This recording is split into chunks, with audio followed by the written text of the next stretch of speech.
Aren't you supposed to be watching for the dredge? Yes, caveman, that's right. Dredge bad, we good. Now go look at something shiny for a while. How's this? And you said it again! Dredge!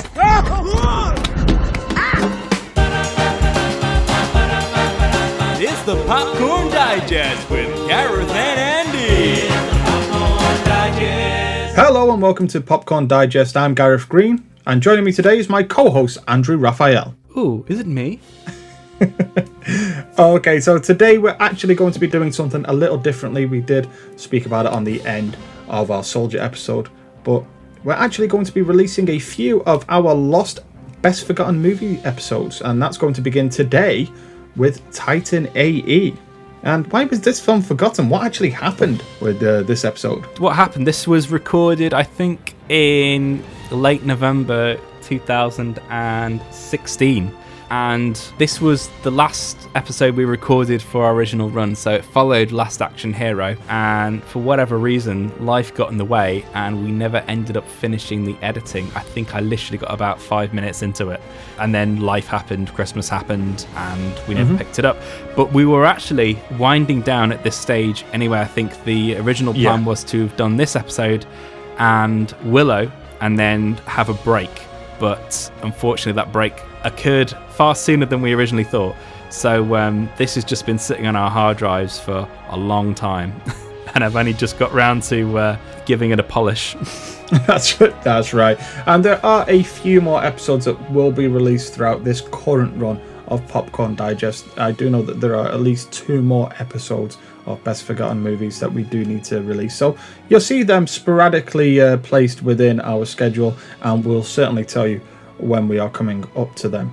But for now, this is our Titan AE episode, and we hope you enjoy. But first, we need to get up to 88 miles per hour so we can go back in time.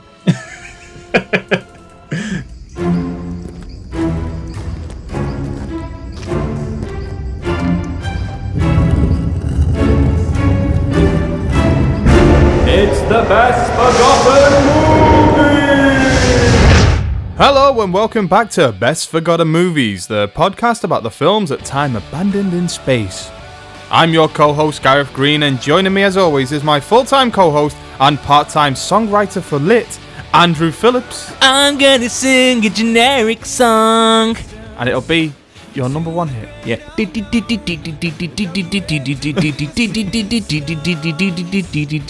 Every teen rock band has this sound and these chord changes. In the 90s. Yeah. And in this episode, we're taken back to the skies and scouring space in search of a good film. And instead, we found Titan AE. But is this Don Bluth bomb deserving of its poisonous reputation? Find out after the trailer.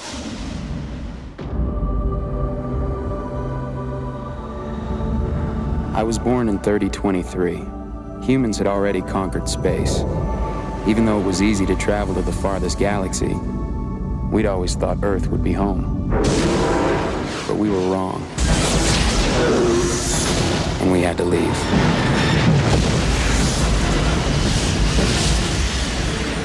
"15 years after Earth, humanity's last hope is Titan AE. Matt Damon is severely punchable as Cale Tucker, a space drifter who's insufferable as the juice diet he's named after. Gary Goldman and Don Bluth's Titan AE begins with the destruction of an entire planet and ends with the destruction of an entire animation studio. With the human race teetering on the brink of extinction in a vast uncaring universe, their fate falls into the hands of Cale Tucker. Literally, the key to humanity is in his hand. He and an assorted band of space drifters race against time to locate his father's space station whilst under threat of the planet-killing dredge. Adventure, excitement and pop-punk ensues. Done it. Got there in the end. Yeah. Jesus, that was hard. Not pop cum, as we said in the outtakes. So, why have we chosen Titan AE for discussion on Best Forgotten Movies? Why have we nominated this film? I think it was actually suggested to us by one of our listeners. Again, a second suggestion from Stuart Crichton. I mean, I think it was on our list anyway. It was. Actually, it was firmly on our this, list. This is a film I've been aware of. Well, I remember it coming out, and I've had it on DVD since it came out. I've actually got the original release of the DVD. It seems tailor-made for our podcast, actually. It does, and it's a film that we both have some prior experience with before this podcast. We've watched it together a couple of times, I think, as well. Have, yeah. And yeah, it's always been a contender. It's always been up there as a film that we've wanted to cover, and it's just a matter of finding the right space. And so here we are. So when did you first see Titan AE? I don't think I ever went to see it at the cinema. I think it was when it came out on DVD, and I picked it up then and then watched it. Yeah. It must have been early 2001 or something. Yeah. I imagine it came out for Christmas. I think I actually contributed to this film's downfall because when it was released at the cinema and it was bombing pretty hard, I mean, we will get into the stacks and facts later, I really wanted to see this film, but instead bought it at a market on VHS. I bought a pirated copy of it on VHS and watched it at home. And literally, it was one of those pirated copies where I could see people standing up to go to the toilet. Like, that was old school pirated copies. you know? Yeah. None of the screener shit that you get now. Well, I think everyone had that pirated copy of Star Wars Episode 1. Yes. Those two films, for me, are very closely linked because I'm very sorry to say that I probably watched Star Wars Episode 1 about 9 times at the cinema. And the only reason is that my local cinema, when I was living in Devon, it was probably only about £3 to get in and watch the film because no one else was, because it was like a very small local cinema. They actually installed Dolby Surround Sound just to show this film. So I did go and see it an awful lot of times, but I remember the adverts reel beforehand was so long. I think it was the longest advert reel that I'd ever seen in front of a film. I mean, now it's quite normal to have a half-hour reel, but at the time it was like forever. And there were so many things, because obviously so many films and advertising agencies and stuff wanted to have their advert in front of Star Wars Episode 1. And because this is also a Fox film, there was a teaser trailer for Titan AE in front of Star Wars Episode 1. And I just always remember it because it's a fucking weird teaser trailer. It doesn't really give you any indication of what kind of film it is or whether it's even animation. Yeah. Like, it's a shot of a Titan blasting off out from Earth and going into space with a Matt Damon narration, and then it says like Titan AE Summer 2000 or something like that. And that was it. Remember that trailer. Yeah. I remember seeing that trailer before The Phantom Menace. Yeah, and it says something like 15 years after Earth, and it's just one of those trailers where you just go like, what the fuck was that about? Yeah. Like, it was a really poor teaser trailer. But it's because obviously Fox, it was a Fox property and everything. They had dibs on what trailers they could have in front of this film, and yeah, that was just one of them. And I don't think it really helped, because I think even from then you could feel that they didn't really know what to do with this film. Yeah. I did actually enjoy this film when I first saw it. Quite a lot, actually, when it first came out. But I was of the age in which this film was made for a very small demographic. It's targeted at a very niche audience, and I was part of that audience. I actually bought the Lit album based off the back of I'm In Over My Head, which is probably their only hit song, I think, actually. And the album is similarly awful. I think they're doing the cruise ships and the clubs and pubs now. The clubs and pubs. The clubs and bars. I'm sure we'll see them in like the local British Legion. That'd be hilarious. In front of all these all like OAPs. Yeah. But yeah, so that's my experience with Titan AE. It's actually a positive one. I have fond memories of watching this film on VHS, as I said. Yeah, I think my memories of it are more sort of, I wouldn't say fond, not that I didn't like it, I just found the whole thing so weird. Yeah. I think also because it was the very first sci-fi animated film I'd ever seen as well, I just found the whole setup of it very strange. I remember enjoying it, but I remember something never quite sat right with me. Yeah. Because I really, I mean, at the time especially, I was a massive animation nut. I mean, my ambition at the time was to be an animator. It was like my thing. Yeah. And this was the time when Disney... As long as I've known you, you've been an animation nut. And I think this was at the time when, Disney really exploded. Not like that. The whole Disney thing was massive, although we didn't know at the time that it was actually winding down because of the success of films like Beauty and the Beast, Aladdin, and especially The Lion King. Other studios, and this always happens with anything that is a big hit, other studios want to get in on the game. So you had all this stuff in the late 90s where you had DreamWorks Animation starting up, you had Warner Brothers Animation starting up, and you get films like Quest for Camelot, but you also get films like Iron Giant. Yeah. And Fox was another one of these ones that set up a studio in the late 90s to compete with what they thought would be a long-term strategy, a long-term thing. I think it was like 95 or something like that. And yes, Fox Animation Studios was set up for Don Bluth. Yeah. And maybe this would be a good time just to talk about Don Bluth. Yeah, I think so. Really? I think now's the best time for us to really siege into dredging up the past on Titan AE. It's a pun on words there. I think you missed it. Let me say it again. Dredging up the past. Anyway, yeah. But just going back to my original statement when I was starting this paragraph, I suppose, the things about this film, it doesn't really feel like a Don Bluth film. And there's many things that explain why. Well, I think at times, within the same frame, it looks like 50% a Don Bluth film and 50% a film from some other studio entirely. Yeah. It's a very strange hybrid. But to Don Bluth himself, he's probably someone that people who are into animation are probably aware of, but maybe people who aren't so much and not, but they may know his films. Mm-hmm. Don Bluth was an animator who worked for Disney for many years. Yes. All throughout the 50s and the 60s and most of the 70s. So I think he worked on stuff like Sleeping Beauty. I think that's one of his first ones. And did all the stuff like Jungle Book as an assistant and everything. Yeah. And then became like a full-blown animator, I think around the time when they started doing the Winnie the Pooh shorts. Mm-hmm. And you can see his name on the credits of stuff like Aristocats and Robin Hood and The Rescuers and stuff like that. And he's like part of the new blood of the studio because at the time, Disney, it was very much operated by a group called the Nine Old Men, which had been put in place by Walt Disney. Yes. And were a very close-knit group of animators and directors and storymen. They were basically in charge all throughout the sort of the 50s, 60s, and the 70s.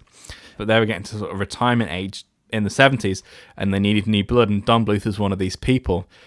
But he was getting more and more frustrated at the lack of faith that the Disney studio had in animation itself, and also the fact that they were saying they were cutting back on the art of it because they thought it would be too expensive. And Don Bluth was going, no, we can do it this way and make it good and it wouldn't cost you any more money. But they were like very much resisting him.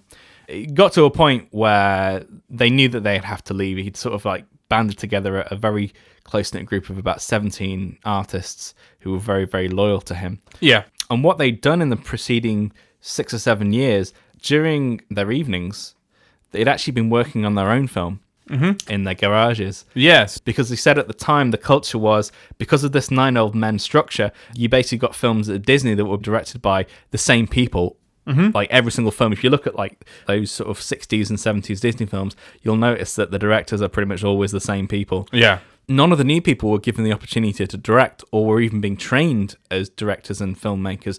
They were being trained to draw and be the undermen, but there was no one being pushed to be that person at the top that could take over, which was ultimately what led to the problems that Disney had in the 80s. Yeah. And the other thing that contributed to this was the fact that Don Bluth and his team left in 1979. They went up to the office, said, we're going to make our own studio to compete with you, and then all buggered off. And then they took literally half the animation staff, because most of these guys were animators. And this started out quite a lot of bad blood between Disney and Don Bluth. And it also ultimately led to the film that they were working on at the time, which was The Fox and the Hound. It actually got delayed by about a year, I think, because the fact that they lost so much infrastructure.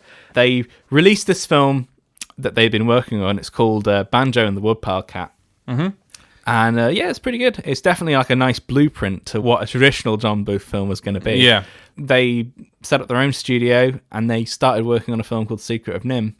I don't think it was a massive hit, but it was very, very well received critically and by a very sort of core fan base. I've actually read a book that seemed to sum up the whole Don Bluth Disney conflict. I actually think it's about video games, because I know, talking about Don Bluth in a moment, we're probably going to talk about, what's it called, Dragon Quest? Dragon's Lair. Dragon's Lair, sorry, Dragon Quest is a game that's out. Yeah, Dragon's Lair. I read this book, I think it's called A Brief History of Video Games, maybe it had something about Atari and Xbox in its title, but they actually sum up this entire conflict, and one of the things that they mentioned about The Secret of Nim was, didn't Disney move about one of their properties so it would be in direct competition with Secret of Nim? I don't think it was directly in competition at the time, but there was a thing where Basil, Great Master Detective, didn't do as well as American Tail, but the film that they scheduled opposite was Oliver and Company and The Land Before Time. Okay, got it. But I knew that there was some kind of sly moving about of schedule so that they would be in competition. A lot of hostility as well. Like I was just been watching an interview with Don Bluth that was done at some convention about 5 or 6 years ago, and he was basically saying that to Disney animators or anybody working with a Disney company, if they were seen or known to be aiding the Don Bluth company, they would get fired on the spot. That's how much animosity there was. They ended up making these video games after The Secret NIMH, the Dragon's Lair series, and that proved to be like a massive hit. Yeah, it was in the giant. arcades. Yeah, and I've actually just remembered the name of that book that I read, and it's actually called Generation Xbox: How Video Games Invaded Hollywood. So if you want to read any further as well about Dragon's Lair, this is a great book to read because there's an entire chapter dedicated to this whole feud. They made some money off the video games, and then they established a new studio in Ireland with a guy called Maurice Sullivan, and it ended up being called Sullivan Bluth Studios. And then instead of 1985, they made a deal with Amblin and Steven Spielberg to distribute their films. Yes. And they would be Steven Spielberg presented films, and the first one they made was American Tail. They have a massive hit with that. They team up again to do another film, this time with George Lucas as well. And he said this is where things really started getting problematic because there were so many people pulling it in different directions, and there's a lot of footage as well that got pulled, which is why the film The Land Before Time is so short. It should actually be 10 minutes longer than it actually is. Oh, really? I didn't know that. It's a very short film. It's about 69 minutes long because it was a bit too dark. Not that The Land Before Time isn't dark already. Well, that makes you wonder, like, Jesus, how dark did it get? And this was a film that they put directly in competition with Oliver and Company. And although Land Before Time has become something, again, of a cult hit and is more fondly remembered than Oliver and Company, and it probably is definitely a better film, it actually was the one that lost out on the box office at the time. And this is where the deal with Amblin sort of fell through, and they ended up making a lot of films for a company called Goldcrest initially, and they did films like Old Dogs Go to Heaven, which you said is Nightmare Juice. It's Nightmare Juice, yeah. It's nightmare fuel, yeah, definitely. Yeah, and then the quality of the films really started to sort of dwindle by this time. I think just real lack of focus. Like, you get strange films like Rockadoodle and Troll in Central Park, Thumbelina, and Pebble and the Penguin. Which are all the types of films that, when I was a kid, I wouldn't find them on the cinema screen. I'd find them on, like, the shelf at newsagents around the corner. Yeah, they're your proper blockbuster fodder, aren't they? Yeah, Those really ones. are, yeah. Do you find them in some bargain bin somewhere? Yeah. The thing is that it got ran into the ground so much. They almost had, like, too many films on their plate, but it got ran into the ground so much in Ireland that if you notice on Pebble and the Penguin, Don Bluth's name's not even on it. There's no credited director on that film.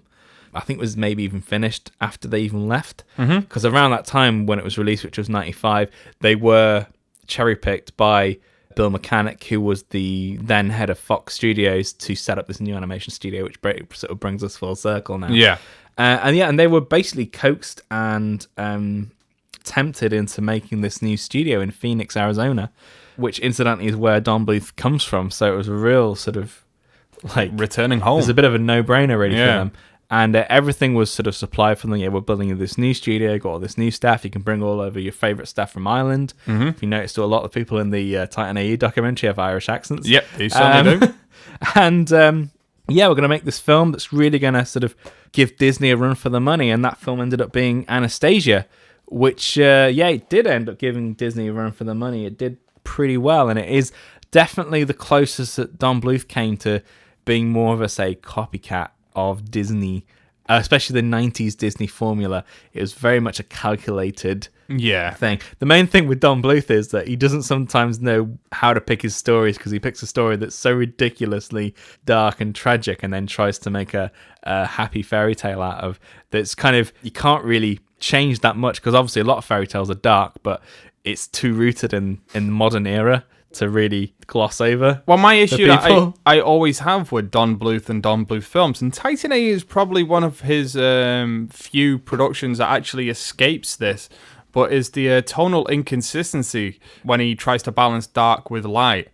because he has a tendency to go too dark. And I mean, I'm someone that likes a little bit of edge to their animation. I like to see somebody doing something different than like what Disney are putting out there, like saying, okay, well, we're not Disney, we're doing our own thing, so let's explore this darkness. But he often goes like the other extreme with the light as well. So you end up with, I guess I would describe it as an emotional whiplashing effect with films like All Dogs Go to Heaven, which are like real, like I said, nightmare fuel for me, because when it goes dark, I mean, we actually have a hell dog turn up at some point, hovering in the sky. But he has a tendency to pick these very, very strange stories that leave you feeling odd as well. But I actually think Titan AE escapes those tonal inconsistencies. I'd say out of the Don Bluth films I've seen, it's one that feels tonally solid.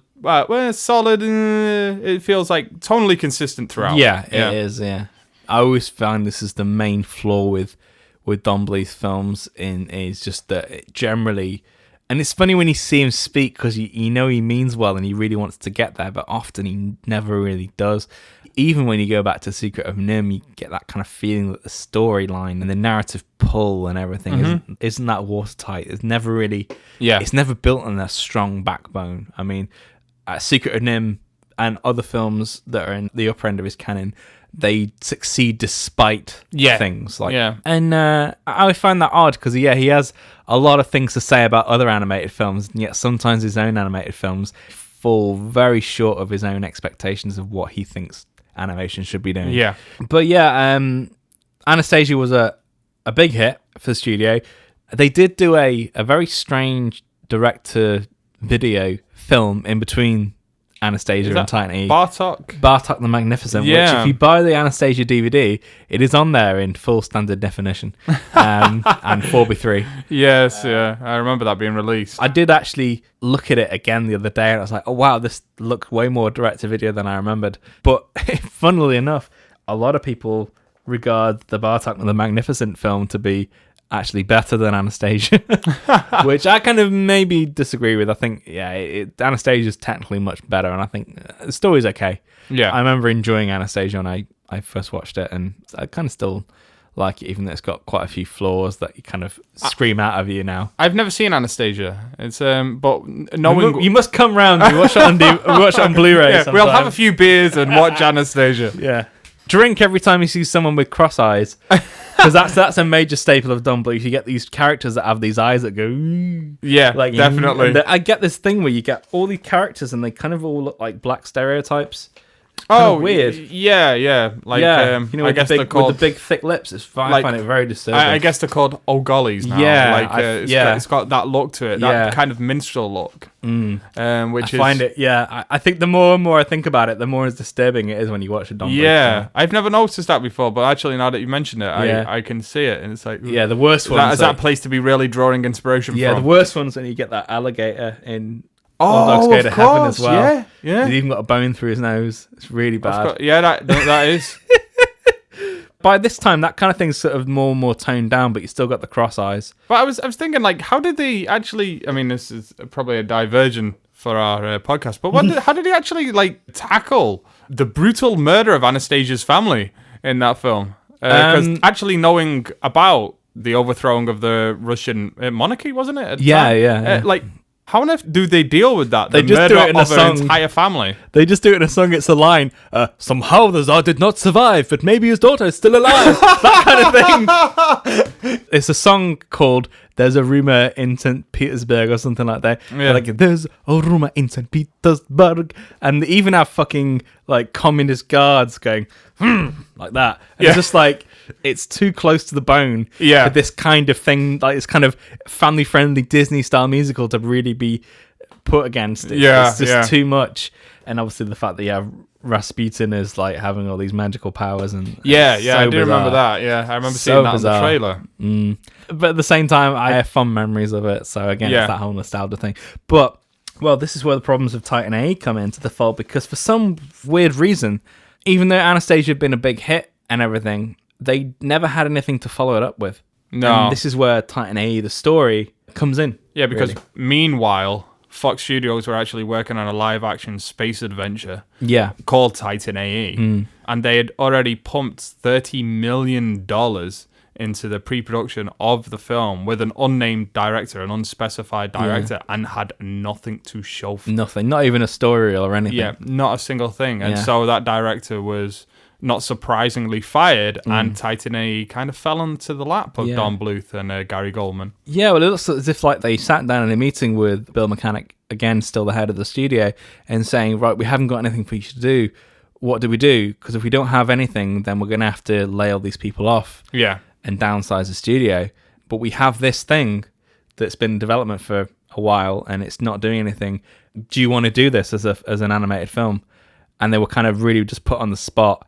And the thing is that Don Bluth didn't have any experience or even any kind of love for science fiction, but his partner Gary Goldman was like, we have to do this.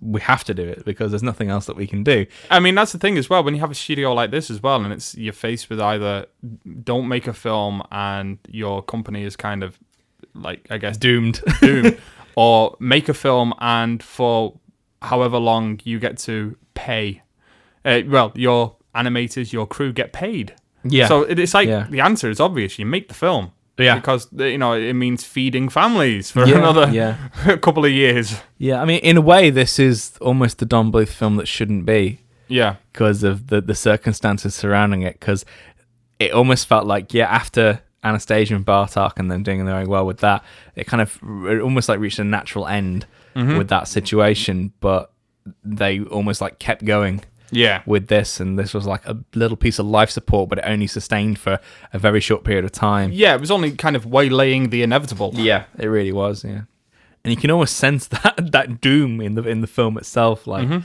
can feel like something's dying. Yeah, in it. It's kind of sad in a way when you think about it. But yeah, they set to work on making an animated version of this film, and I mean, they got a decent budget for it. I mean, it's like a $75 million film. I know. I want to talk about this for a moment because it was a $75 million budgeted film, but I'm often... Does that take into account the $30 million that was already spent? No. On the film? All right. No. So that's $75 million I'd imagine some very clever accounting because the original film was a live-action film and this is an animated film.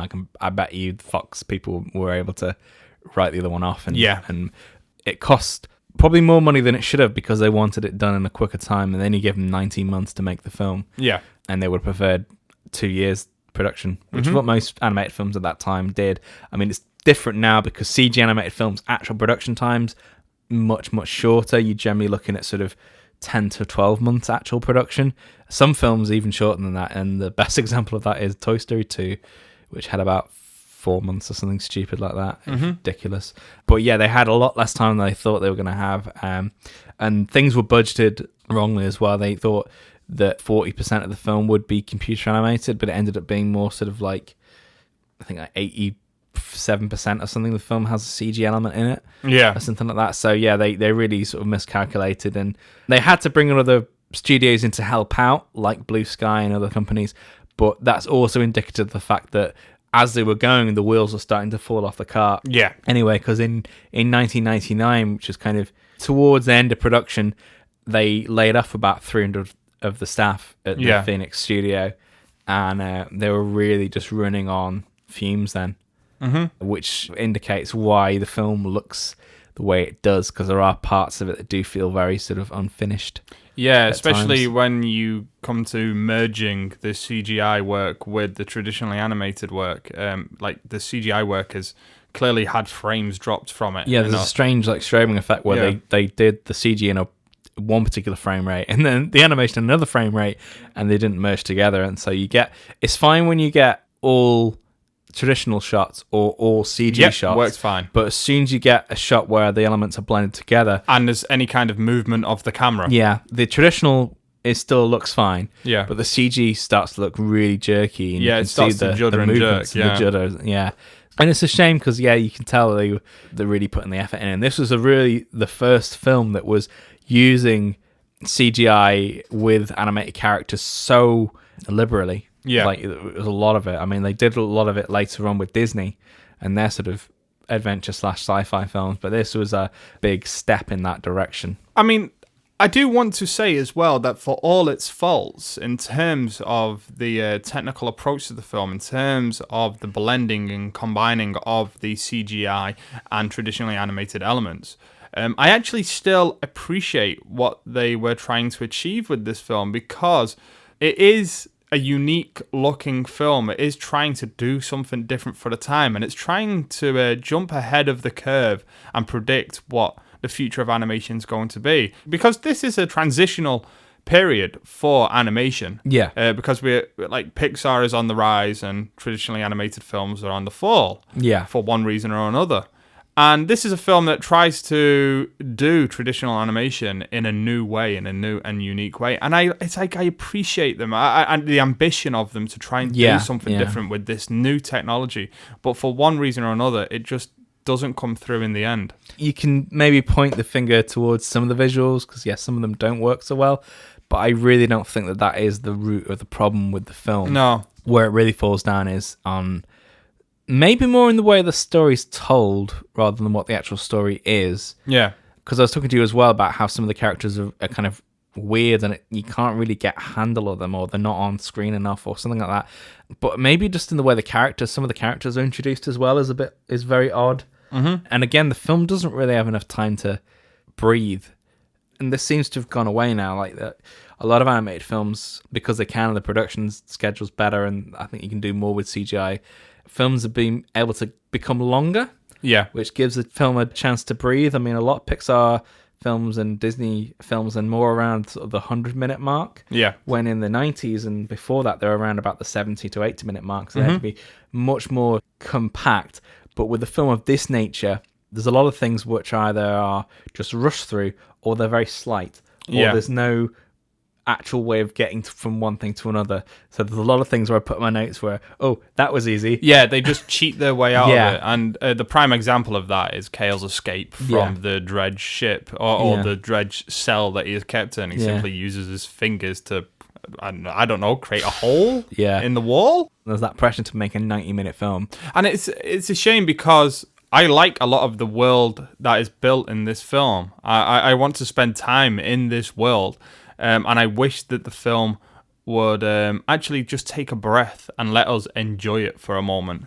But instead it's moving forward at such a breakneck pace that you don't have time to stop and enjoy what you're looking at. I think the other main thing that we really need to address as well, when we'll go into it a bit later, but is the way that they try to market the film to a particular audience, but not even just advertising-wise, but within the film itself. It is within the film. Because the main thing we really need to talk about that is a major detriment to the impact of the film is its soundtrack. Oh, unbelievably which is fucking shocking. Yeah, it's terrible. It's awful. Mm-hmm. Yeah, it's just not good. It cheapens the film so much. It does, and it dates it instantly. Yeah, because, it does. I mean, as a 13-year-old kid when this film came out, I was into pop punk among many other genres. And like I said, I did buy lit soundtrack based on this. I probably listened to it once or twice and never again. And every time I go back to this film, this soundtrack gets, like I say, it's more and more dated by the time. I mean, literally it is. But it's a film about the future and about space travel and stuff like that. It should feel timeless. Yeah. And yet it feels so grounded in that particular era. And that soundtrack just is constantly taking you out of that world. It's so every detrimental. time a new song comes about. Yeah. In fact, I think as we go on and out, I think we're going to have maybe songs from that soundtrack just coming at really inappropriate moments and just ruin what... Time to fly. Sorry. And there's some... The thing is with the songs, they're so on the nose as well with what's going on. Yeah. It's ridiculous. It's awful. Yeah, it's because so they've bad. not even chosen particularly good bands of that genre to convey the feels of certain scenes. And so, I mean, like you say, I'm in Over My Head couldn't beat you harder over the head with its message for that particular scene. And it says it so many fucking times as well. It's just, we watched the music video of it before and it was hilarious. Yeah. But yeah, there's so many songs like that where it's just, again, a one-word phrase that's the story beat that keeps getting repeated in the song to this horrible pop punk thing, which is I never got into pop punk. I could see it for what it was even at that age. The thing is with this film, it's got itself into a position where it's it's marketed itself to such a small demographic and turned off so many people. I don't understand the reasoning behind that soundtrack, because it's like, yeah, we want to get all these people, but it's like, no, you're actually you're narrowing your audience by doing that. Yeah, to a pinpoint. Yeah. So yeah, this is another one of those things where they just didn't know what the hell they were doing with this film, like in terms of how to market this kind of film. I wouldn't say that's anyone's particular fault, because I think just generally at this time, it feels like a business decision as well. Like, yeah, it is a real one. Some like 40 to 50-year-old man who's completely removed from that generation of people. Yeah, has just said, we should like. I always think of a fat cat with a cigar in his mouth, but he's just thought, oh yeah, we need to make this for kids. We need this for the kids. Yeah. But as much as I'd like to be cynical about it, I don't think it's anyone's particular fault, because I feel like around this time, not really anybody had any idea how to market and make a real resurgence in this traditional animation, because it was all dying at that time. Yeah. And I don't think anyone really knew how to bring it back up, which is really strange. It's kind of weird how after The Lion King, everything just fell apart so quickly. Yeah. Not just at Disney, but just with all these other studios that were trying to do the same thing. No one could really get anything off the ground. Then again, you get the odd gem like Iron Giant in there, but a lot of the rest of it at that time was just a complete mess. CGI was able to get in there, and I don't feel like it was definitely attractive because it was a new thing.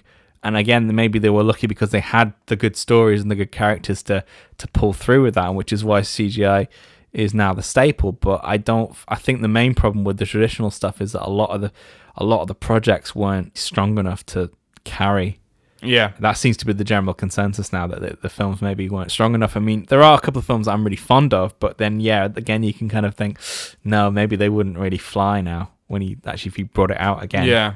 Maybe there are still too many problems with them. So this is just another one of those films that falls into that category, that falls into that pile. The thing is, I think that there is the potential for Titan AE to work, had some different decisions been made in terms of the... I wouldn't say this, like the aesthetics of the world as well. And I mean that as well in terms of the music. And because one of the things that the music has been chosen for as well, and you actually sent me a text mentioning that on the back of the box, that they described the soundtrack as being an edgy. Yeah, on the back of the DVD box. Which couldn't be any further from the truth. Yeah, it's the most safe... it's like, in terms of punk music, it's like the safest punk music. Yeah, it's like, it's anodyne, whatever.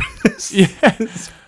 But I feel like they've not trusted their film and their film story to be edgy in its own way. And I mean that in terms of they're trying to chase this feel of a legitimate sci-fi film in an animated setting. Yeah. I guess within an animated film medium.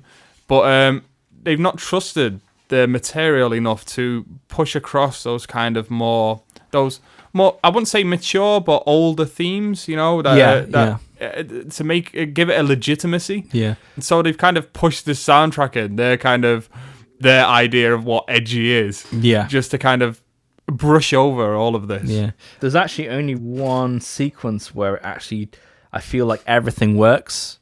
Yeah. And it's the sequence where they're hiding in the comets, in the ice.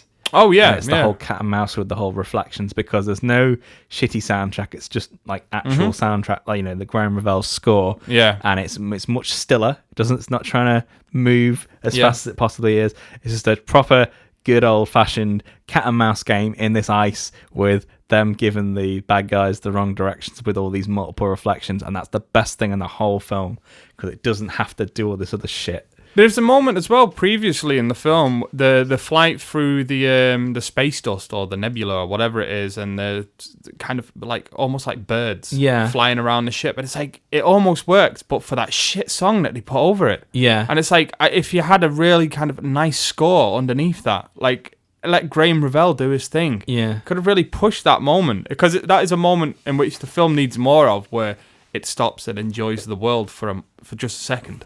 Yeah, I think the other problem with that sequence is it does feel a bit tacked on. It doesn't feel like it's a strong enough character moment. If it was a real, like, some sort of like rites of passage for that character, it would mean more, but it doesn't really. It's just there. Yeah, like, there's a real problem with this main character as well. I think that's the other issue. Yeah, like, I wrote that in my notes as well. He's just you never really get a handle of him. He's really annoying. He just seems to be moody for no reason whatsoever. Well, obviously, apart from the obvious reasons. The abandonment. But he just seems to be a bit of an arsehole. And he's suddenly able to do stuff, and it's never explained why. Yeah.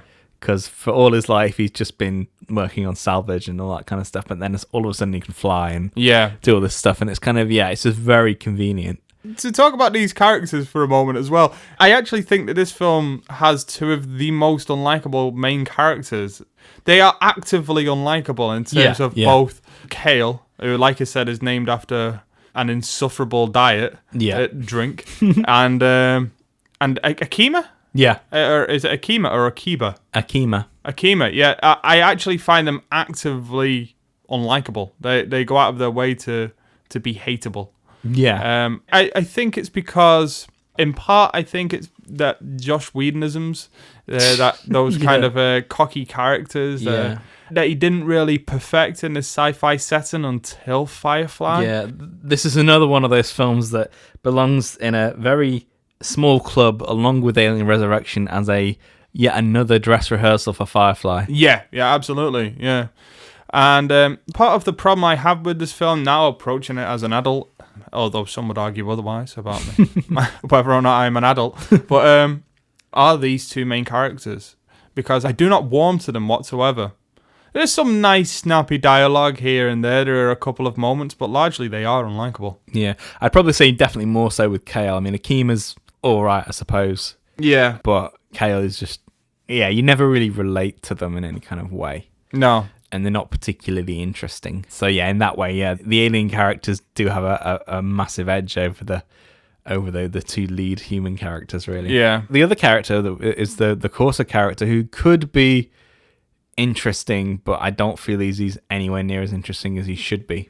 I think he's one of the better characters in the film, though, for having some sort of duality about him with the double cross and all. Yeah, but I don't feel like the motivation is strong enough. No, I actually think that the whole double cross itself is somewhat shady in terms of the mechanics of it. Yeah, although I think the other main problem with that is that we don't get a handle on what the dredge is and what I think that's fears are. Or primarily one of my greatest problems with the film is that the threat, the dredge. I think they describe them in one scene, in one piece of dialogue. They describe what their motivations are for destroying us, and that is because they're scared of what we might become. And it's like, there's a good idea.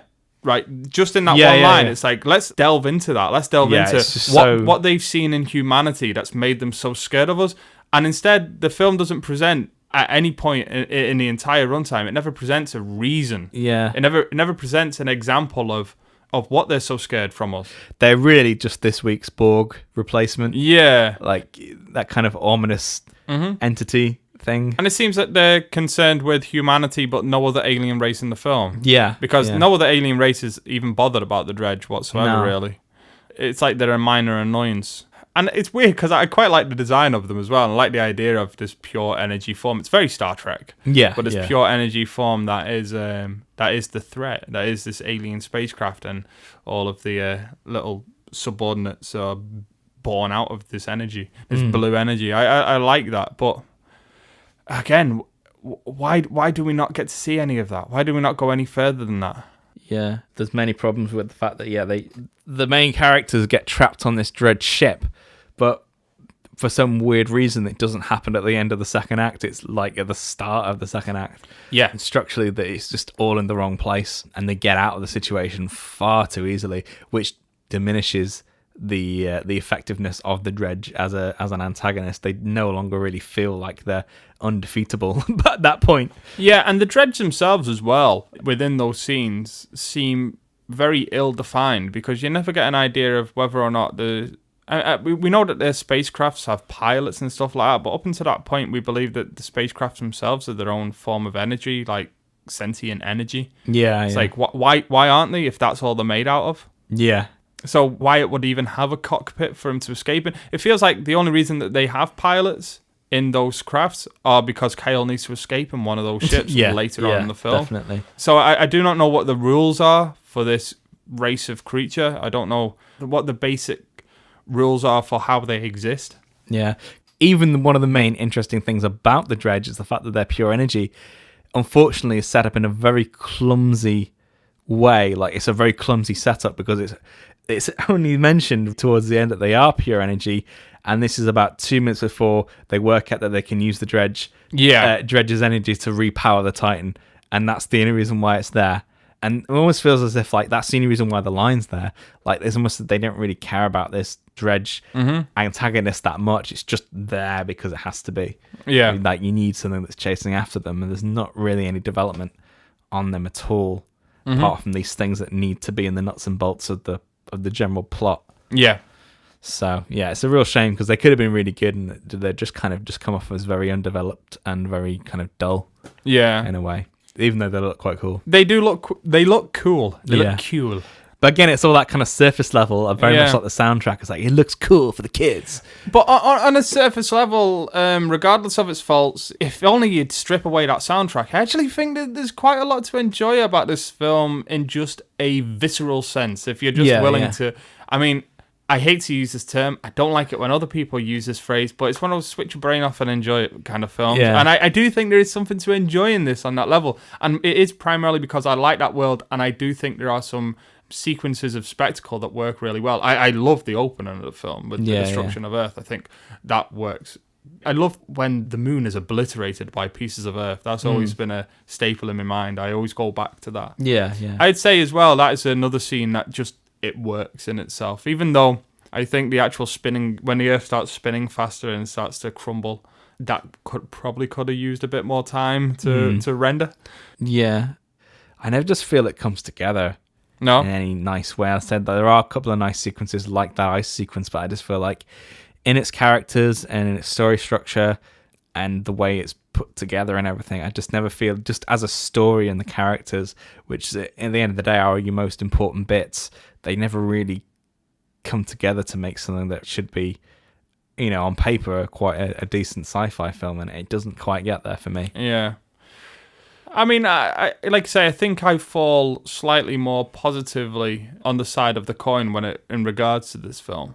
But I will also say that for me, it's more so the potential that there is in this world that keeps pulling me back. There is lots of potential, but I feel like it's trapped in this time space where kids' films had to be a certain kind of thing, a certain kind of length, and yet you know that there are other things there because there's things in the film itself that are a bit more adult, a bit more edgy, and I'm not talking about the soundtrack, but there are things there that are wanting to be something else that it can't be. Yeah. And that's the reason why, the story is a bit flimsy, because they can't do these things, and it just feels like they're in a straitjacket when it comes to this kind of film that's potentially groundbreaking, but they're really trapped in by the rules of what... limitations. Limitations of what an animated film is at that time. Yeah, because I'd like to see another go at this film. I'd really like to see another go at this world. And the thing is, though, that will never happen because, number one, the film's poisonous reputation, and number two, it doesn't really have much of a cult following. I mean, it does have some people that enjoy it, but I don't think it has enough of a cult following to warrant somebody exploring this world again. Yeah. I still think there are other films that maybe did this kind of thing, maybe not entirely successfully, but maybe still a little bit better. I still think, say, something like the films that Disney did a bit later on, like Atlantis and Treasure Planet, I still think they did that thing a little bit better, especially in the technical aspects of it as well. Like, I think Treasure Planet is a film that learnt from the faults and flaws of Titan AE and made sure that they did not fall into those holes, because I do think it does the whole blending of CGI and traditional animation a lot better as well with that film. Oh yeah, definitely. Taking those two elements. But at the end of the day, the main problem, I think, it all goes back to the circumstances of making the film, that really the directors, it's not a film that the directors wanted to make. No. So there's a real lack of passion in the film. And like you say, Don Bluth is somebody that wasn't particularly fond of sci-fi at all. In that lecture that we watched him in, he was speaking about how, why us? Why us for this property? We don't like sci-fi. The statement that he said that summed it up was like, on Titan AE, I was just really out of the room on that one. Yeah. It was nothing he really wanted to do. Mm-hmm. It's just sort of a means to an end, and unfortunately it didn't really even pay off. I'd say one place where it is successful for me is, although its main characters are incredibly unlikable in my opinion, just because they're cocky in the wrong way, in a way that was kind of perfected, like we say, with Serenity, and even now with Guardians of the Galaxy. Yeah. This film didn't get that right with its character. I'd say that character is saved somewhat by the casting of Matt Damon because he kind of works for that character at the time. I wish the character reflected him a little bit better as well, instead of just looking like a stock Don Bluth character. The character of Kale is basically a blonde version of Dimitri, who's the male lead in Anastasia, and he's almost exactly the same, apart from a couple of minor details on the colour of his hair. It's exactly the same model. Yeah. And that's a real point of annoyance because it doesn't really separate that film from Anastasia enough. Yeah, all the other characters are kind of definitely, they're very Don Bluth, but they do feel apart from that. Well, that was what I was going to go on to say, was the supporting characters themselves are actually some of the highlights for me. I really like Goon. I really like Screed in terms of the look of these characters as well, and also the voice acting of them. I thought it was Preed. Oh, Preed, sorry, Screed. Preed. I really like the voice acting of these characters as well. We've also got Janine Garofalo as some kangaroo-looking lady. Yeah, Stith. That's it, yeah. And I really like those supporting characters. I think every time they're on screen, the film comes alive a little bit more. I like the banter between them.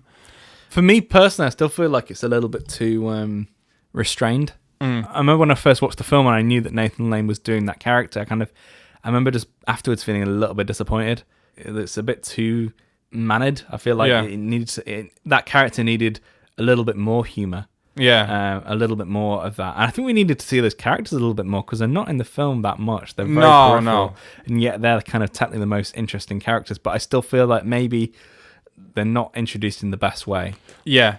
I like Nathan Lane. I do like his voice in the film. But there was somebody else that I kept thinking of whenever Preed is on screen.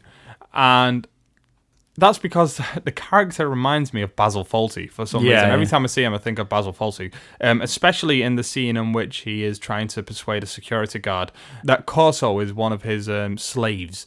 And the way he beats Corso as well during that scene, it reminds me of the relationship between Basil Fawlty and Manuel. Yeah. And ever since then, I cannot look at that character without thinking of Basil Fawlty. And I was actually thinking maybe John Cleese would have been better. Yeah. I would have liked to have heard that with that character.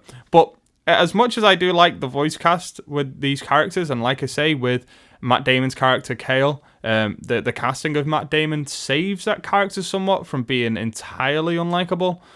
I feel the opposite with Akima, because talking about that character before, she is very unlikable, but I actually think part of the reason is Drew Barrymore. Yeah. I don't think she's well cast for that role. I know that they got to the core of that character by making her a little bit more hostile and a little bit more colder and hard for this world, which is very suitable for the world that they've set up. Rather than before Drew Barrymore was on board, they had somebody that was a bit more feminine and stuff, and they got to that core of the character with Drew Barrymore. But I actually think her performance is too cold and too distant. Yeah, it's a bit flat. It just sounds like she's just saying the lines and going through it. They make such a big deal out of her being a Kima and having that drifter colony called New Bangkok and stuff. Like, why not cast somebody with an Asian background as that character? It just makes so much sense to do that. Absolutely. It does feel a bit like a voice whitewash. It is. It's white voice. Yeah. I feel like you needed some sort of aspect of that particular character's makeup. See, this is another thing as well, talking about the potential in this world in terms of these humanity as a race without a home. I would love to see what this does to the ideas of national identity and things, because there is no longer a nationality for people. Their land no longer exists, and that's something they could have delved into in terms of how those are set up. It's like, does China have their own spaceship where the Chinese refugees live now and stuff like that? You know, it's like, I think that's indicative, though, of the fact that the makers of the film, i.e. the directors, aren't that interested in sci-fi. Yeah. Because at the end of the day, you're dealing with a film that's set in like after the year 3000. Yeah. So you would have expected someone who would be really into sci-fi would have gone to town in terms of explaining the difference between now and then, and asking those questions. And because you'd have almost like new races of people, you'd have different land demographics. Everything would be completely different, and yet they really, when you look at that opening scene, it's not that far removed from what it is now. It's a shame they just set it in some Midwestern countryside in America Yeah, than actually exploring any of the future technologies. Yeah, it's like they just really couldn't be bothered. Yeah, exactly.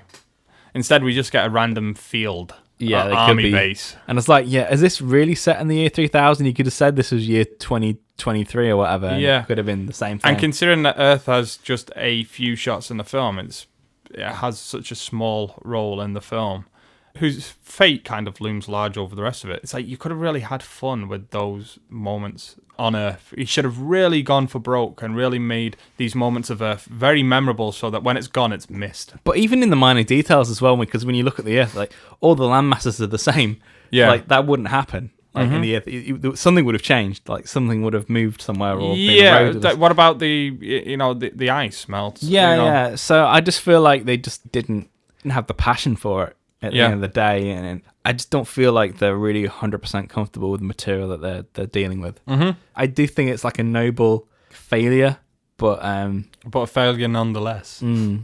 I don't hate it, but I don't particularly love it either. I wouldn't say that I love it. I certainly liked it a lot when it first came out, and each subsequent watch has brought up more flaws, and it frustrates because now it would be so much easier to get this type of film right. Yeah. Especially within a live action setting, I think, but even within a animated setting, it's a film that's a lot easier to get right now. But even so, I still do like it. I'm just very much aware of its flaws, and it has many of them. And I would say that there's no particular part of this film, whether it's the writing, the music, the look, there's nothing that is without flaw. If, say, something was firing on all cylinders and, say, everything else let it down, but there's nothing that's really championing what they're doing. Mm-hmm. Even talking before about, I really appreciate the ambitions of them for trying to do something different with animation. I also think that with the styles that they have between traditional animation and CGI, they don't jar too well when they're on screen together and they're working at their best. And even between them, even when it bounces between scenes of pure CGI and scenes of pure traditional animation, it's jarring because of the two competing and conflicting styles. Yeah. Because the CGI is trying to capture something that is a few shades below photorealistic, but is still more realistic than the very stylistic traditionally animated characters. So they're constantly in competition with each other. They're constantly in conflict with one another, especially when they're both on the same screen. Because you have these textures, like I say, that are pushing to be as photorealistic as possible against these 2D animated, hand-drawn character models. It's like, so even on that level, it doesn't work. Yeah, and going back to another film that came out at a very similar time, The Iron Giant did that so much better. The Iron Giant is a film that we were going to mention at some point during this podcast, because the last time we watched Titan AE together, we watched it with our good friend Aidan Belazer, who has been on this podcast before. I've listened to the Super Mario Bros. Episode. But we did a day where we just watched a load of Don Bluth animated films. We watched a few Disney animated, and we watched The Iron Giant as well, Warner Brothers. And we watched Titan AE and The Iron Giant pretty much back to back. And those are films that were released within a year of each other. Yeah, the difference was stark. It is staggering. The Iron Giant is a film in which every frame is just achingly gorgeous. It's beautiful, well composed, and not just each frame, but the way that everything blends together and everything moves. It's a gorgeous film, and it's still one of my favorite animated films of all time. I mean, I hate to say that. It's one of my favorite films of all time. Yeah. Animated or otherwise, it doesn't make a difference. And to see it next to Titan AE, it really brought out the flaws of that film and made them even more apparent on every level. Yeah. I think it's when you can see what something like that could be. Yeah, exactly. And then you see what it does when it doesn't quite work. And it really sort of emphasizes the flaws. Yeah. Because at the end of the day, The Iron Giant is a film that, has all these great things, but it genuinely moves you. Mm-hmm. Whereas this is a film that doesn't move anybody. Really, it's not. It doesn't have that It doesn't get your blood pumping. It doesn't break your heart or anything like. It doesn't. Yeah. It's kind of a bit limp in that way. I don't think it really offers anything compelling for any kind of audience. No. Like, not enough. It's strange as well to talk about Don Bluth as well and talk about how he always embraces the darker elements in his story and really goes for broke with them. And like I mentioned before, they had a real opportunity to explore what it was about humanity that the Dredge was so afraid of. He really had an opportunity to explore the darkness of humanity, to present the Dredge as being a somewhat sympathetic villain, a villain that maybe had slight reason to do what they did to humanity. Like maybe they saw something in our future, something that we do. And the film could have been about us proving that we need to have the chance. There's enough good in humanity to have the chance to live and do different, you know, to be different. I feel like there's a lot of potential, especially when you think about the character of Corso, because if you develop that character a lot more, this is a guy that's was once a friend of the guy who was meant to be tasked with saving humanity, but he's become so disillusioned that he's almost lost his humanity and is willing just to sell out. Just for a bit of cash, really. And just to exist. Just to exist, yeah. And that's a really potentially interesting character. And in the end, character. he gives his life. Yeah, but at the end of the day, the way it's told is really quite dull. Yeah. And very, I don't know, it's very slapdash in the way it's put together, I think, in that way. I just feel like, oh, yeah, he's a double cross. And it's just put together it's kind of cheesy, actually. I like that character. I like what he represents. I like him for having some duality and for actually being interesting in some way. But again, I think he's another fatality to the breakneck pace in which this film moves at, because it never stops to explore that character any further beyond skin level. All of it is surface. Yeah, and there's parts of the character that are very 2D, and then it only emphasizes when he does change, because you get those lines where it's like, he goes, your father was a great man, all that kind of stuff. And it's like, there was no time when he was really like, you were like, is he really meaning that, or is he in conflict with that, or anything like that? And it's just it's just a sudden switch, and it's very kind of dull. Yeah. In that, and it's just like, oh. And it does get very, towards the end, it gets very, we're not so different, you and I. Yeah, those kind of dialogue bits come out as well. Although I did like when it gets shot and there's the floating blood. Yes. That's nice. It's like, because all those elements as well, like seeing our characters legitimately vulnerable in a way in which they bleed on screen, and having characters have their necks snapped, but and things like that, like they appeal to me in terms of tone as an adult, in terms of that edginess that they're going for, yet with that pop punk soundtrack, which is supposed to complement the edginess of the film, actually drags it back down the other way. Yeah, drags it back down to the teeny boppers. It makes it very juvenile. Yeah. It's even in conflict with itself in terms of that. I guess tonally it isn't as consistent as I thought it was. Yeah. Just in terms of that whole realm of things. Yeah, it is definitely a film in conflict, and you can see the problems that they had behind the scenes on the screen. It's definitely a epitome of a troubled production, really. It is, yeah. Okay, so I think we've said all that we can on Titan AE, so it's time for that part of the podcast where we move to the stats and facts. Here we look at the box office and critical response to the film to see if they hold any clues as to why this film has been forgotten. And first up, we have the critics. Ah, yes, the critics. So on ye olde Rotten Tomatoes, the critics have awarded the film a 51% rotten rating. Average rating 5.7 out of 10.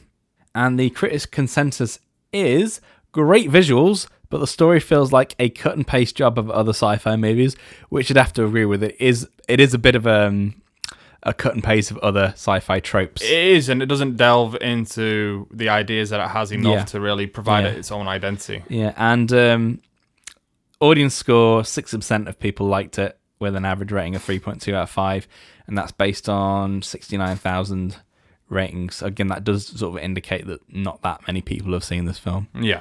Especially when I used to think that was a lot, but when you actually look at some of the ones, it's not. No. Not even from the forgotten films that we've covered on this podcast. Yeah. So, Empire gave it 3 out of 5, and this is a review by William Thomas. And he says, tonally, about 3 or 4 years above a Disney, we get death, even bleeding, and a less than clean-cut teen stroppiness in Kale's moany attitude. Hey, there's even a butt shop, which I was just mentioning before. I think that's why I don't like him. It's because he's just a fucking moany teenager. Yeah. He doesn't look like a teenager. He doesn't, no. No, he's a moany 30-year-old teenager. Yeah. Yeah, there's quite a few butt shots in this film as well, like from both main characters. Ass to ass. Yeah. Sorry. I went all Requiem for a Dream then. Irritatingly, we also get simplistic messages about finding your true path and multicultural harmony. All credit, though, for attempting to drum up something fresh outside Disney's stranglehold, One lesson, though, that the Mouse Kingdom has got sussed is that the words are just as important as the pictures. And I kind of have to agree. Yep, I definitely do agree. Even though Disney were also at the time going down that rabbit hole as well. Yeah. So, although Roger Ebert gave it a much more favourable review, he actually gave it 3.5 out of 4. Yeah. So this obviously resonated with him in some way. He says, "Here's the animated space adventure I've been hoping for, a film that uses the freedom of animation to visualize the strangeness of the universe in ways live action cannot duplicate, and then joins its vision with a rousing story. Don Bluth's Titan AE creates the kinds of feelings I had as a teenager." Not sure what those feelings are, Roger. Unrestrained horniness. Yeah, I just have a boner every hour of the day. Because Akima's so fucking hot. There are moments when it even stirs a little awe. Probably awe-inspiring music. No. The movie is pure slam-bam space opera. Its stills could be transferred intact to covers of old issues of Amazing Stories. Yet it has the largeness of spirit that good sci-fi can generate. It isn't just action and warfare. Specifically talking about the ass shots. Yeah. Amazing Stories, ass shot. Yeah. It isn't just action and warfare, but also a play of ideas. He's really enamoured by this film. Yeah. And in this review, because I actually read this review before we began recording this podcast, and later on he goes to slam Starship Troopers. He uses Titan AE as an example of a sci-fi film that works well in a animated setting, and Starship Troopers is a film that doesn't work well in a live action setting. Wow. So I on this review, No. I couldn't be in more disagreement. Oh with yes, Roger Ebert I than mean, this. I've got a good perspective on that because I only watched Starship Troopers about 2 weeks ago, and I couldn't be more opposite of his opinion because Starship Troopers thematically is so much more interesting. Yeah. Than this. I mean, I think with Starship Troopers, it's very easy to misjudge what it's actually doing. Mm-hmm. Whereas with this film, it's kind of obvious. Yeah. With what's wrong with it. Whereas with Starship Troopers, to some people, it might just be just a cheesy sci-fi action flick, and they can't really get past the into the layers of what it actually is really about. But with this, it's very sort of on the surface. I feel like with a lot of Paul Verhoeven's later films, including Showgirls, which is a film that I've not really seen, but I've read a lot about. Yeah. And that seems to be getting critically reappraised Oh, recently yeah, as well. yeah. But it feels like in his later films, the satire has been missed, which is baffling to me because Paul Verhoeven is a director whose films are heavily satirical. Yeah. And Starship Troopers is one that offers a lot of satire about the fetishism of the military in American culture. And people thought that was the point of the film, to fetishize American military culture. But that's what it was taking the piss out of. Yeah. I feel like at the time that was lost on people completely. Yeah. That's the thing with Roger Ebert sometimes. Sometimes I just don't understand him. It's like, why are you praising this film that's really not that good? Yeah. And other times he really lambasts films that have so much going on. Yeah, he's bizarre. I always find as well that if a film has violence in any way, really, he normally comes down quite hard on them. He's not somebody that particularly enjoyed seeing violence on screen, so I'm not surprised that he didn't like Starship Troopers. Yeah. And just capping that off, IMDb gave this 6.6 out of 10. Okay, yeah. So, very middling reception. So, how did that go into numbers? Well, as we've established first, the budget was $75 million, and let's say that's specifically for this film, but you could probably add another $30 million worth of pre-production budget for this other iteration that they had. I'm pretty sure on Wikipedia it says 75 to 90. Oh, does it? May or may not include the original that makes pre-production sense. budget. Well, in terms of money made, bearing that in mind, the domestic gross was $22 million. And the foreign gross was $14 million, and so that makes a combined worldwide total of $36 million, or just shy of $37 million. Its opening weekend was $9 million, so it barely doubled that opening weekend. And let's talk about that opening weekend. Titan AE debuted at number 5 in the charts. So to start off from number 1, we have the Samuel L. Jackson starring Shaft remake, which I thought that was a film that bombed. It's actually done really well. It did $21 million in its first week on a $46 million budget. Number 2 was Gone in 60 Seconds, Nicolas Cage remake. Number 3 was another film that I actually had the opportunity to go to the cinema to see Big Mama's House. The first one. Yeah, the first one. Many. I went to the cinema to see that. Number 4 was Mission Impossible 2, another film I actually had on VHS from the market stall. And number 5, as we established, was Titan AE. It made 9 million. Number 6 was Boys and Girls. I don't really know that one. Number 7 was a film that surely at some point we will cover on this podcast. Is Dinosaur from Disney, or Buena Vista.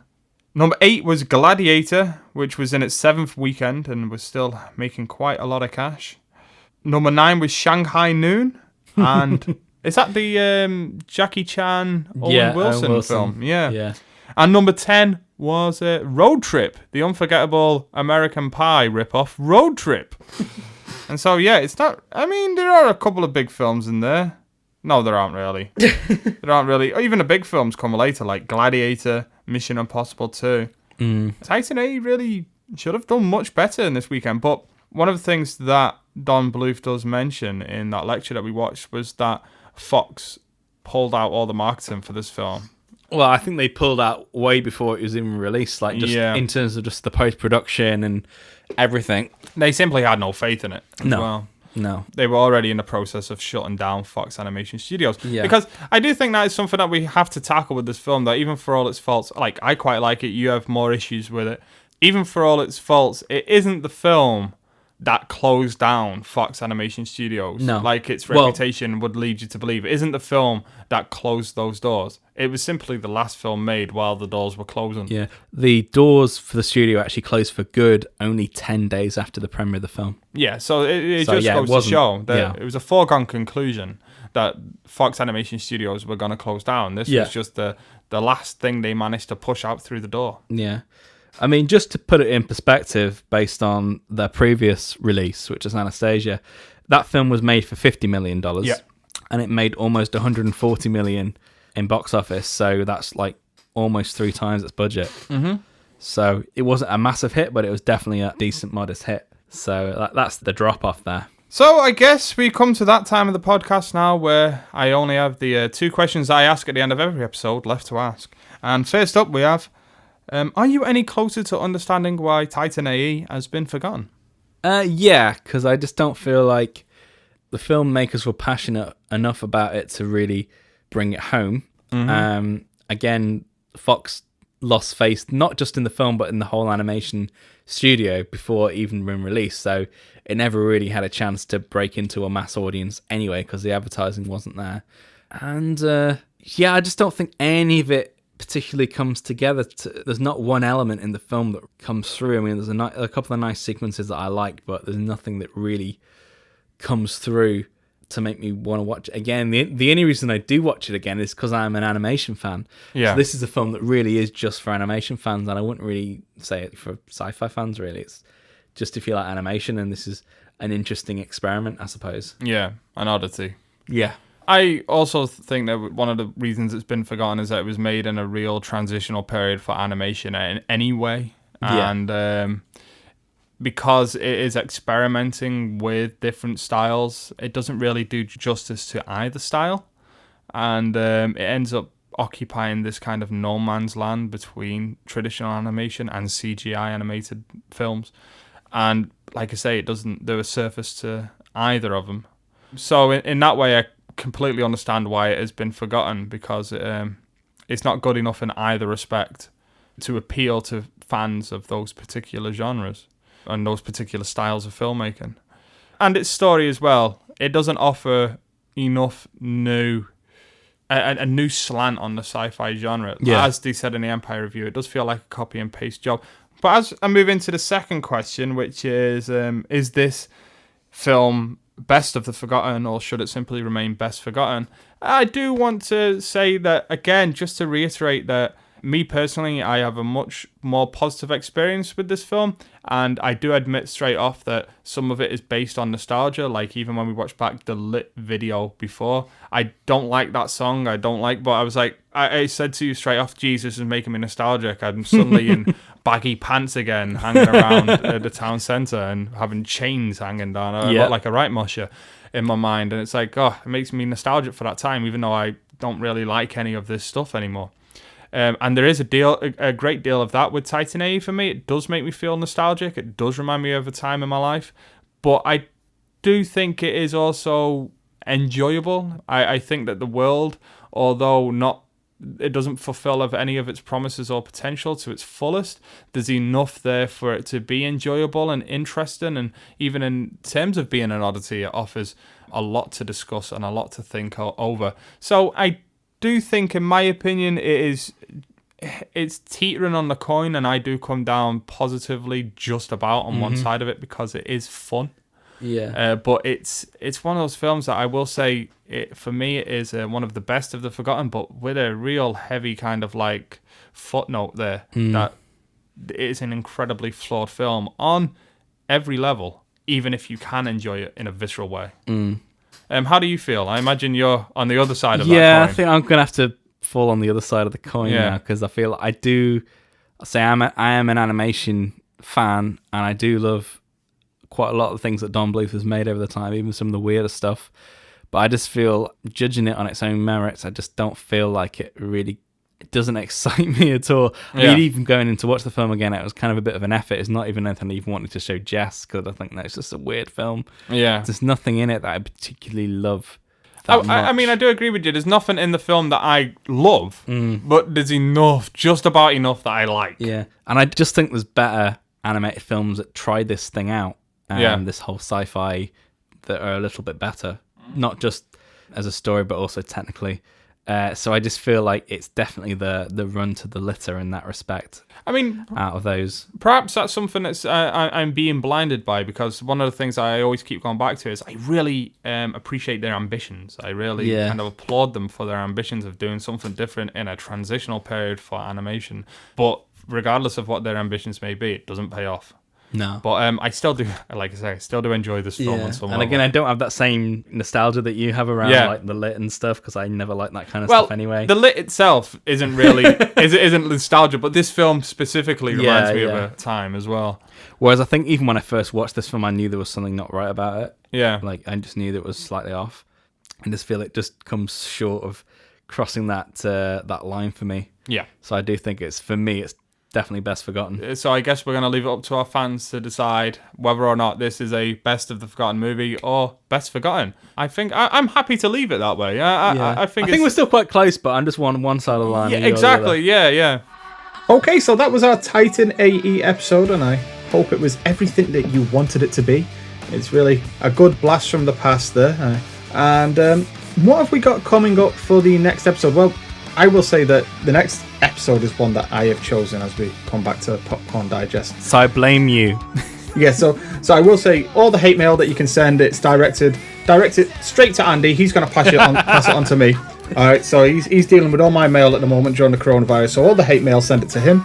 But actually, we're going to be reviewing Cats. Can't wait. I take it from your stunned silence, you're just absolutely astounded by this fact. Yeah. He's beside himself with joy. I know that you can't see him, but I can at this time, and he's just weeping with joy. Weeping with something, anyway. I won't say where he's weeping from, but he's weeping. Let's just leave it there.